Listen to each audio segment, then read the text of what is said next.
Today's guest may resemble that of a hedgehog or a possum, but there's so much more to them. Here for Critters Uncaged is Scoville Zoo, and we're so happy to have director Ken Fry and company joining us now. Ken? Yeah.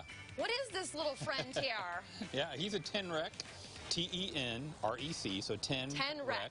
And they're from Madagascar. And, okay, I'm going to quiz you here. They're insectivores, so what do you think they might eat? The Madagascar cockroaches. Yeah. Am I right? They could. They would love to eat those, like taco chips. Yeah, so they love insects, and they'd be on the forest floor. They're looking under decaying vegetation, and they're kind of pulling away leaf debris and finding the bugs that are down on the forest floor, and that's kind of what they like to munch on. It's kind of like being a pescatarian, so they eat insects and plants? But pescatarian is fish, you know? I thought it was a church thing. No, you love a fish fry. Yeah, fish fries at a church. Pescatarian. Yeah, okay. Presbyterian. Not so much vegetation. Sorry about that. Yeah. Oh, you're good. Yeah, but more insects than vegetation. More insects. Yeah. Okay, yeah. Very nice. Yeah. So, does it have a name? Yeah, this is Brillo.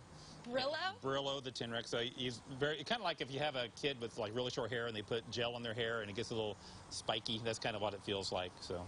Boy or girl? This is a boy. This is a boy tenrec. Yeah. Okay, how many do you have there at the zoo? We have 3 at the zoo, and Brillo's getting a little older, so he's probably pushing 10 years old now, and the others are in their mid-5s, you know, so about half his age so far. But he's probably, when people ask what's my favorite animal at the zoo, I go with tenrec, the Brillo the tenrec, because he's just a little different, and you have to explain a little bit what he is, and he's just so laid back, and I think he's really cute, and just kind of has a cool story about where they come from and what they eat. I'm sure most people are like, what is that? Exactly. What is a tenrec? But, you know, after they see him, they agree that he's really cute. Is it a cousin of a hedgehog? It's probably, they probably...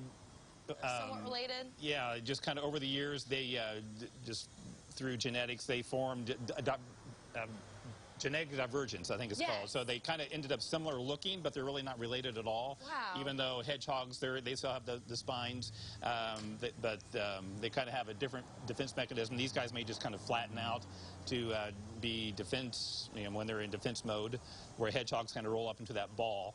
So, yeah. Very chill animal. Just kind of crawling around doing its thing. Right, most he's been moving all day, actually, just kind of over my hand here. Maybe our friend here is a little tired. Yeah.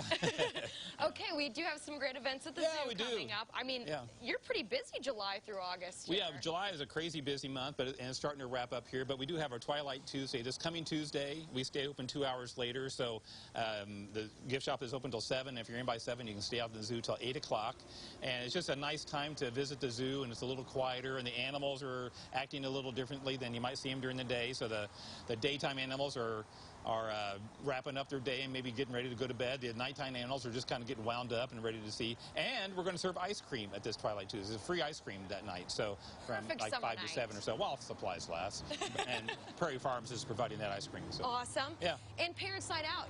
I would love to go to the zoo for a little date night. That sounds quite nice. Yeah, and it's actually for the kids. So they can drop their kids off. I see. For kids age 6 through 11, they can drop their kids off and then have their own night out and go out and have a date night. You don't need to hire a sitter. Yeah, we'll be your sitter, and it's $25 per kid, and each sibling is $15 extra, and we'll feed them. We'll feed them supper, and we'll have animal interactions. We you know, a lot of fun stuff for them as well. You also have a big fundraiser coming up. Tell us about that. We do. Our Zoorific evening is typically in August, but this year we're going to have it in October. So the Devon Amphitheater is also part of the Park District, and they've had just a lot of shows in August this year, so we decided not to compete with them and have our own event later in the year. So we're shooting for an October. It's going to have a bird theme, so a lot of fun bird interactions at that event as well.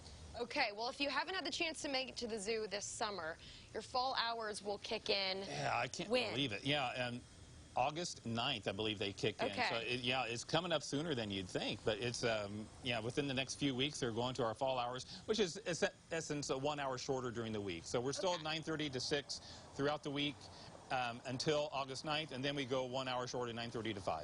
Perfect. Well, Ken, thank you so much. It's always a pleasure having you, and we love all the little creatures you bring in, especially our friend here. Yeah. Thanks so much for joining us today. For more information on Scoville Zoo, we will connect you to their Facebook page on our Facebook page.